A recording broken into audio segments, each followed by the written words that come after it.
अस्सलाम वालेकुम वरहमतुल्लाहि वबरकातुहू। एम बाबू तनोली इस्लामिक स्टूडियो से एम बाबू तनोली अपने देखने सुनने चाहने वालों के लिए एक मरतबा फिर ढेर सारी दुआएं लेकर हाजिर है। ए रब्बे कायनात सबको गैब के खजानों से वसात वाला रिज़्क़ अता फरमा।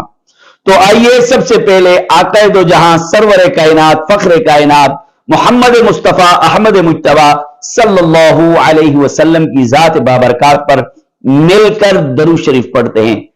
अल्लाहुम्मा सल्लि अला मुहम्मदिन व अला आलि मुहम्मद कमा सल्लैता अला इब्राहीम व अला आलि इब्राहीम इन्नका हमीदुम मजीद।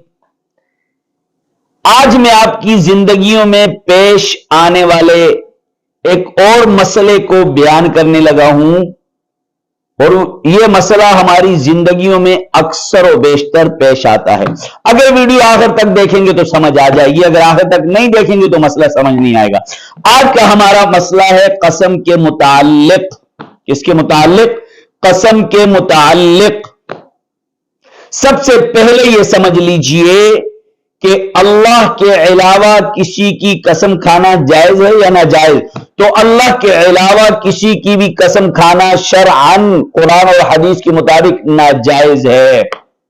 अल्लाह के अलावा किसी की कसम खाना नाजायज है।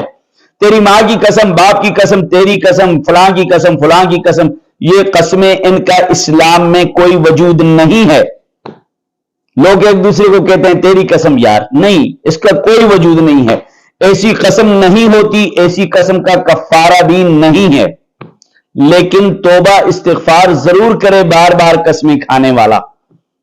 हां, अगर आप कसम खाना जरूरी और कसम उठा लेते हैं आप, या कसम खा लेते हैं, या कसम कह देते हैं, तो उसके लिए फिर आपने उस काम से रुक जाना है। मसलन आपने कहा कसम से आपके घर नहीं जाऊंगा, कसम से आपके साथ नहीं बोलूंगा। अब आप घर चले गए या बोलना शुरू कर दिया, तो अब सबसे बड़ी बात यह है कि इस कसम का कफारा क्या है।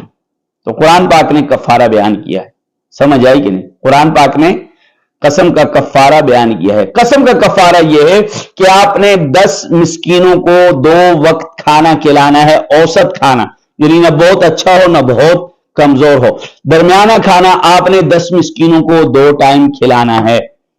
अगर आप खाना नहीं खिला सकते, आपने 10 मिस्कीनों को सदका फितर की मिकदार के बराबर कीमत अदा करनी है।